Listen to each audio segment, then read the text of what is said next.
दो मित्र और भालू की कहानी आज हम आपको सुना रहे हैं। दो दोस्त एक घने जंगल से गुजर रहे थे। जब उन्होंने देखा कि एक भालू उनकी तरफ आ रहा है तो उनमें से एक शीघ्र ही ऊंचे वृक्ष पर चढ़ गया और छुप गया। परंतु दूसरा दोस्त तो उसको कुछ समझ नहीं आ रहा था कि क्या करे। वह असहाय सा खड़ा रह गया। तब उसे अपनी पाठशाला का एक सबक याद आया और याद आया कि भालू मरे हुए आदमी का शिकार नहीं करते हैं। वह बिल्कुल एक मृत व्यक्ति की भांति धरती पर सांस रोककर सीधा लेट गया।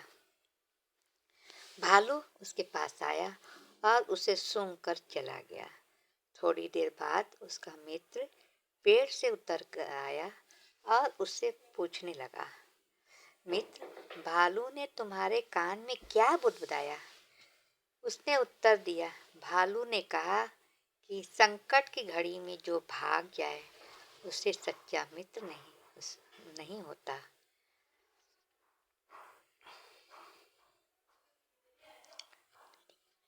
बस खत्म। हाथी और उसके दोस्त। सीमापुर गांव में के पास एक बड़ा जंगल था। उस गांव में बहुत सारे जंगली जानवर रहते थे। उस जंगल में एक अकेला हाथी रहता था जिसके पास कोई भी दोस्ती नहीं जिसके साथ कोई भी दोस्ती नहीं करना चाहता था। वह अकेला हाथी दोस्तों की तलाश में जंगल भटक रहा था। एक बार हाथी को कुछ खरगोश मिले। भाई, क्या मैं तुम्हारा दोस्त बन सकता हूँ? हाथी ने उनसे अनुरोध किया। आप मेरे घर के अंदर तुम्हारा दोस्त बन सकता हूँ। हाथी ने उससे अनुरोध किया। आप मेरे घर के अंदर फिट होने के लिए बहुत बड़े हैं, तो मेरे मित्र नहीं हो सकते, खरगोश ने उत्तर दिया।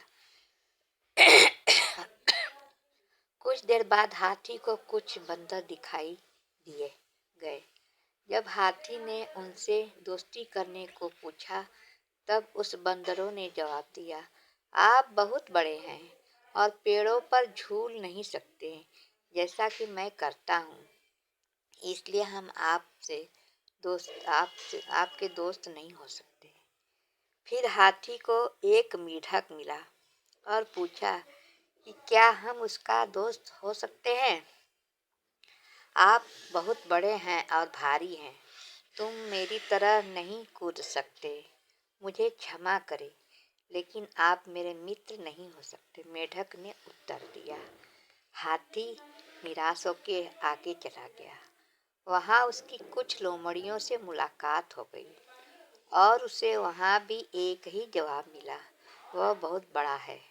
अगले दिन हाथी ने देखा कि जंगल के सभी जानवर डर के मारे भाग रहे थे। हाथी ने एक हिरण को रोका और पूछा कि क्या हो रहा है। उसने बताया गया कि एक बाघ सभी जानवरों पर हमला कर रहा है। हाथी अन्य कमजोर जानवरों को बाघ से बचाना चाहता था।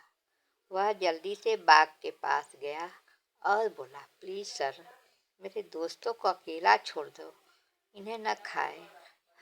हम इस जंगल में मिलजुल कर रहते हैं। बाघ ने उसकी बात नहीं सुनी। हाथी को अपने रास्ते में जाने को कहा। बाघ सुनने को राजी नहीं था और हाथी को कोई अन्य तरीका भी नहीं दिख रहा था।